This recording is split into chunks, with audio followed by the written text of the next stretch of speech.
نکاح مسجد میں۔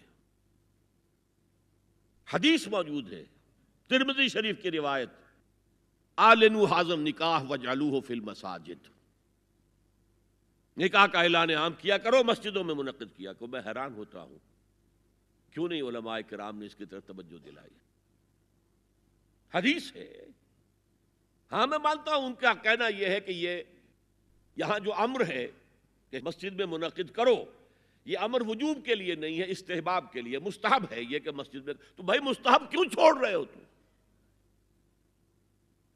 وہ اس لیے چھوڑنا پڑتا ہے، مولوی بیچارے کی حیثیت ہے ہی نہیں معاشرے میں کہ وہ کہے جناب یہاں آئیے میرے پاس، میں نہیں آؤں گا آپ کے گھر نکاح پڑھانے کے لیے۔ وہ اپنا رجسٹر بغل میں دبائے بیٹھا سوکھتا رہتا ہے۔ وہ تو آنی تھی بارات عصر کے وقت، مغرب بھی جا رہی ہے، آئی ہی نہیں، وہ بیٹھا قریب۔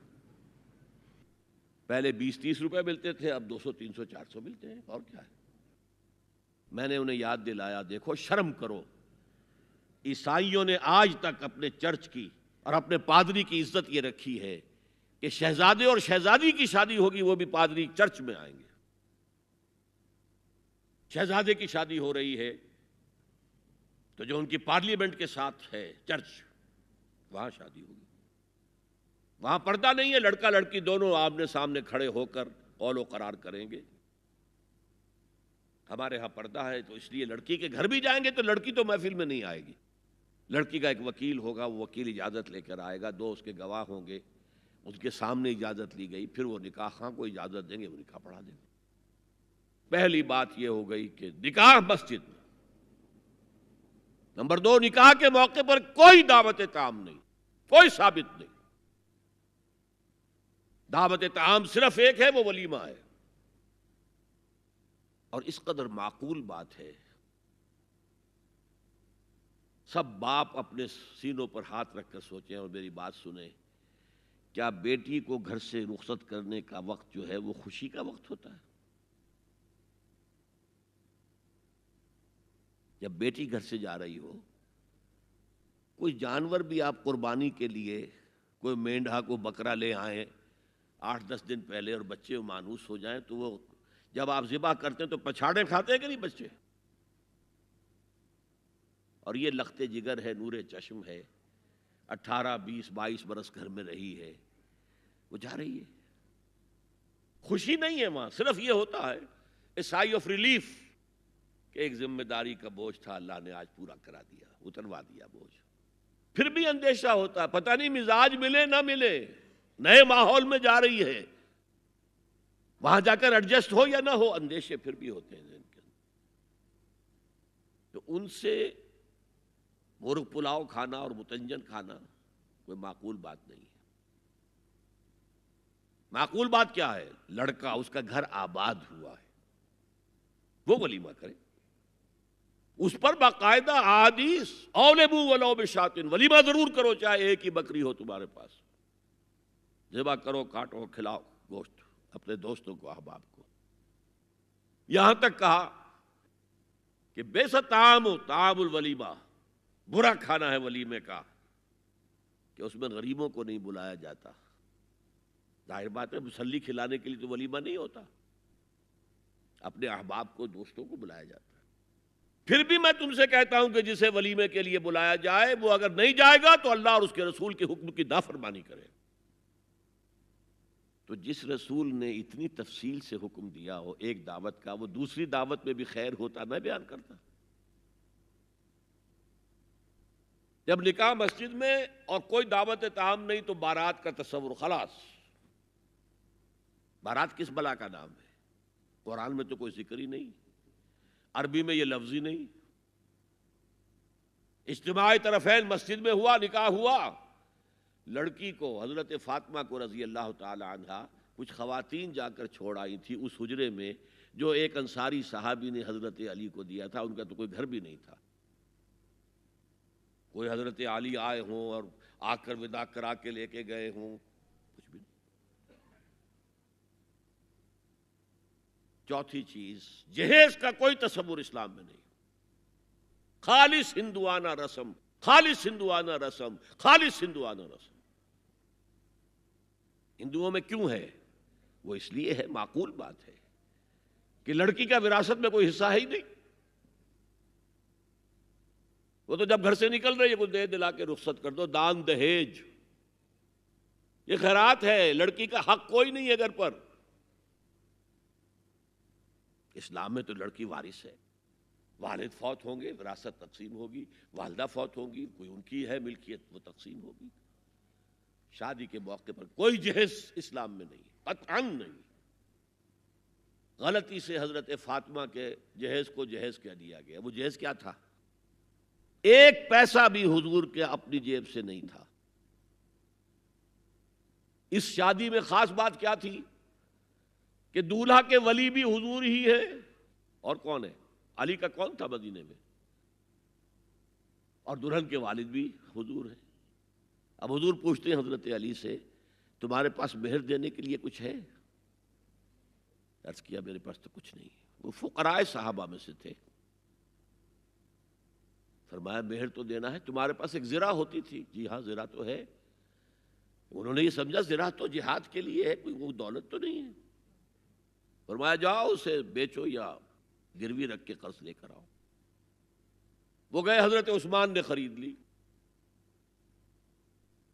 اور کچھ دنوں کے بعد واپس کر دی ہدیتاً. یہ زرہ میں ہدیہ آپ کو کر رہا ہوں. اس وقت اگر کہتے چھوڑو علی، کہاں تو لو میں پیسے دے دیتا ہوں تمہیں، تو ان کی طبیعت پر بار ہوتا. اس پیسے سے حضور نے کچھ پیسے گھر بھیجے اندر، دلہن کو ذرا تیار کر دو. اور کچھ پیسوں سے وہ ایک گدا جس میں کھجور کی کھال بھری ہوئی تھی، اور 2 تکیے جس میں کھجور کی کھال بھری ہوئی تھی، ایک مشکیزہ کنویں سے پانی تو لانا ہی ہے نا، ایک چکی جو ہو یا گیہوں ہو پیسنا تو ہے نا، کوئی 1-2 برتن اور. اللہ اللہ خیر صلی اللہ. یہ تھا جسے جہیز کہتے ہیں، جس میں ایک پیسہ بھی حضور کا شامل نہیں ہے. وہ حضرت فاطمہ کا مہر تھا جسے بنایا گیا. ورنہ مدینے ہی میں دوسری آپ کی صاحبزادی کا نکاح حضرت عثمان سے بھی ہوا. کہیں ذکر ہے جہیز کا؟ حضرت عثمان کا گھر بھرا ہوا، ہر چیزیں موجود، وہاں تو کسی جہیز کا تذکرہ نہیں. بہرحال یہ شادی کو آسان کرو، زنا کو مشکل بناؤ. یہاں شادی کے لیے 9 من تیل ہوگا تو رادھا ناچے گی، ورنہ یہ کہ بڑی ہو رہی ہے، عمر ہو رہی ہے، سب کچھ ہو رہا ہے، لیکن کچھ تقاضے تو ہے نا، آخر کچھ تو کرنا ہوتا ہے نا. آخر کچھ نہ کچھ لوگوں کو تو کھانا کھلانا ہی ہوتا ہے نا. بارات تو آخر آئے گی ہی نا، کچھ نہ کچھ تو دینا ہی ہوگا. کچھ جوڑے کپڑے، کچھ یہ. اسلام کا فلسفہ جو میں نے 4-5 باتیں آپ کو بتا، فلسفہ یہ ہے کہ لڑکی کے باپ پر ایک پیسے کا بوجھ نہیں. اس نے لڑکی پال پوس کے تمہارے حوالے کر دیا، اب اور کیا چاہتے ہو تم؟ سارا مرد آزماں مرد آفرین، مرد کو چیلنج دیا ہے، تم مرد ہو، مہر تم دو گے. اور سب سے بڑھ کر کیا ہو رہا ہے آج کل بھی ہوتا ہے، وہ ہمارے ایک کچھ کام ہوتے ہیں اسلامی، وہ بھی ہے کچھ وہی ہندوانہ پس منظر. نکاح کی محفل میں چھوارے کون لے کے آتا ہے؟ جی لڑکے والے. اور پلاؤ کن سے کھاتے ہیں؟ بھائی جس کو تمہیں مرغ پلاؤ کھلا رہا ہے وہ چھوارے نہیں بانٹ سکتا تھا؟ یہ ہے اسلام اور غیر اسلام کا امتزاج. چھوارے لڑکے والے لے کر آئیں گے اور پھر دعوت اڑائیں گے لڑکی والوں کی طرف سے. میں نے سنا ہے، میں اس کی تصدیق نہیں کر سکتا، کہ میوات میں جو مسلمان تھے، جو شدی کی تحریک جن پر چلائی گئی تھی، اور بہت سے لوگ شدی ہو بھی گئے تھے، اور اس فتنے کے مقابلے کے لیے مولانا محمد الیاس رحمۃ اللہ علیہ نے یہ تبلیغی سلسلہ شروع کیا تھا. وہاں سنا ہے کہ یہ ہوتا تھا، ایک تو نام بھی آدھے ہندوانہ آدھے مسلمان. اب شادی کرنی ہے، اچھا مولوی جی کو بلا لو، بول پڑھا دیں. لیکن وہ کہتے یہ بول پڑھانے سے یہ ہو گیا شادی؟ یہ تو سمجھ میں نہیں آئی. پھر وہ کہتے تھے پھیرے بھی ڈلوا لو. اب لڑکی کی چادر اور لڑکے کی چادر میں گرہ لگے اور پھر وہ سب کے سامنے 7 چکر لگائیں، تب تو پتا چلا کہ بات پکی ہو گئی. ورنہ یہ کہ قبول کر لیا بس. واللہ عالم یہ لطیفہ ہے یا واقعہ ہے، لیکن یہ مجھے سنایا ہے بعض لوگوں نے کہ یہ وہاں ہوتا تھا، اطمینان نہیں ہوتا تھا، یہ بول کہنے سے بات ہو گئی۔ بہرحال اب میں آ رہا ہوں تیسرے موضوع پر، اس کا تعلق بھی بنیادی طور پر خاندانی نظام کی مضبوطی کے لیے۔ خاندانی نظام مضبوط رہے گا جبکہ شوہر اور بیوی کی جتنی جنسی دلچسپی ہے وہ صرف آپس میں مرکوز ہو، شوہر کی بیوی پر، بیوی کی شوہر پر۔ ادھر ادھر نگاہیں جائیں گی، کوئی عورت دیکھی نگاہوں میں کھب گئی، وہی خواب میں آئے گی، اپنی بیوی کی طرف سے توجہ ہٹ جائے گی، اور یہ چیز وہ بانڈ آف لو جو ہے بٹوین دی اسپاؤسز اس کو کمزور کر دے گا۔ جنسی آوارگی نہ ہو، عورت کو چھپا کر رکھا جائے، وہ مستورات ہمارے ہاں کہلاتی تھی، مستورات۔ پردے کا جو احکام ہے اس جنسی بے راہ روی کو روکنے کے لیے، حسن کہتے ہیں عربی زبان میں قلعے کو، اور جو عورت ان تمام پردوں میں ہے، پردے کہہ رہا ہوں میں، ایک نہیں، اس کو محسنہ کہتے ہیں کہ وہ قلعے کے اندر ہے، یا تو وہ خاندان کے اندر رہ رہی ہے، بھائیوں کی اور باپ کی پشت پناہی حاصل ہے اسے، وہ اس کی عصمت و عفت کے محافظ ہیں، یا وہ شوہر کے گھر میں آ گئی ہے تو وقرن فی بیوتکن، اپنے گھروں کے اندر رہو وقار کے ساتھ، تو وہ ایک قلعے کے اندر ہے، محسنات۔ اب دیکھیے اس زمانے کی منافقت سب سے بڑی کیا ہے۔ ایک طرف نفسیات میں کہتے ہیں کہ فرائیڈ بابا آدم ہے، جدید نفسیات کا، اور وہ کہتا ہے کہ انسانوں میں سب سے بڑا جذبہ، سب سے بڑا موٹیو جنسی ہے۔ اللہ نے بڑی کشش رکھی ہے، مرد میں عورت کے لیے، عورت میں مرد کے لیے، لیکن عورت پیسیو ہے، مزاجن، وہ اقدام نہیں کرتی، آگے نہیں بڑھتی، مرد اقدام کرتا ہے، آگے بڑھتا ہے۔ یہ جو کشش ہے،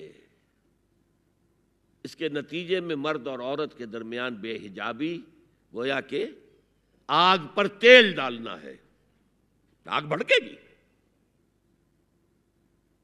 اسلام نے اس کو روکا ہے، پورا نظام اس کا معاشرتی، ایک بہت بڑا پردہ پورے معاشرے میں ہے، بہت بڑا پردہ، جیسے یہ چھوٹا سا پردہ آپ کو نظر آ رہا ہے نا، ادھر عورتیں ادھر مرد ہیں۔ اسلامی معاشرہ سیگریگیٹڈ ہے، مخلوط معاشرہ نہیں ہے، عورتوں کا اپنا دائرہ کار ہے، مردوں کا اپنا ہے، کما کر لانا مرد کا کام ہے، عورت کا کام نہیں ہے۔ وہ گھر میں خوش اسلوبی کے ساتھ رہے، اچھے انداز میں پکائے، شوہر کا استقبال مسکراہٹ کے ساتھ کرے، جب وہ گھر واپس آ رہا کام کر کے، بچوں کی دیکھ بھال کرے۔ اور اس اعتبار سے میں کہا کرتا ہوں، قوم کا حال جو ہے پریزنٹ، یہ مردوں کے حوالے، اور قوم کا مستقبل عورتوں کے حوالے، مستقبل اگلی نسل، اس کی صحیح تربیت ہوگی، ماں کے دودھ کے ساتھ اس کے اندر اسلام اور ایمان کے جذبات جائیں گے۔ آج تو وہ دودھ پلانا بھی ختم ہوا، بوتل کا دودھ، ڈبے کا دودھ، جس کی وجہ سے ریسرچ یہ بتاتی ہے کہ کینسر آف بریسٹ کا سب سے بڑا سبب جو ہے دودھ نہ پلانا ہے، سب سے بڑا، اس لیے کہ اللہ تعالیٰ نے ہر عضو کا ایک فنکشن رکھا ہے، آپ فنکشن روک دیں گے اس میں خرابی آئے گی۔ آپ آنکھوں پر 1 سال تک پٹی باندھے رکھیے، آپ کی بینائی زائل ہو جائے گی، کیا کرنا پھر اب اس کا؟ آپ یہاں پر پلاسٹر چڑھا دیجئے، 1 سال تک جوڑ آپ کا جام ہو جائے گا، اپنی آپ کھول دیجئے پلاسٹر، وہ ہلے گا ہی نہیں۔ تو اس اعتبار سے وہ جو اقبال کہتا ہے مادراں را اسوہ کامل بطول، حضرت فاطمہ زہرا، ماؤں کے لیے کامل اسوہ حضرت فاطمہ رضی اللہ تعالیٰ عنہ۔ آسیہ گرداں و لب قرآن سرا، وہ چکی پیستی تھی اور زبان سے قرآن پڑھتی جاتی تھی۔ اور میں نے اپنے بچپن میں ایسی خواتین کو دیکھا ہے جو چکی پیس رہی ہیں، قرآن پڑھ رہی ہیں اور چھاتی سے بچہ چمٹا ہوا دودھ پی رہا ہے۔ وہ جو دودھ اس بچے کے حلق میں جا رہا ہے، پیٹ میں جا رہا ہے، اس کی کیا تاثیر ہوگی؟ بطول باش و پنہا شو ازی عصر کہ در آغوش شبیر بگیری، اے مسلمان عورت بطول بن جا، زہرا بن جا، اور اس عصر سے پنہا ہو جا، چھپ جا، علیحدہ ہو جا، تاکہ تیرے آغوش میں حسین جیسا بچہ پیدا ہو۔ یہ پہلا ہے حجاب، سیگریگیشن آف سیکسز۔ میں نے ضیاء الحق صاحب سے کہا تھا، کیونکہ ان کی شورا میں شمولیت کی میں نے جو ہے دعوت قبول کر لی تھی، مشورہ دینا ہے۔ میں اپنے مسجد کے ممبر سے بھی مشورے بھی دیتا ہوں، تنقیدیں بھی کرتا ہوں۔ جیسے انگریزی کا محاورہ right from the horses mouth, تو right into the horses ears کچھ کہا جا سکے تو اچھی بات ہے۔ میں نے ان سے کہا آپ نے پی آئی اے کو ڈرائی کر دیا، شراب بند کر دی، اچھا کام کیا، بہت عمدہ کیا۔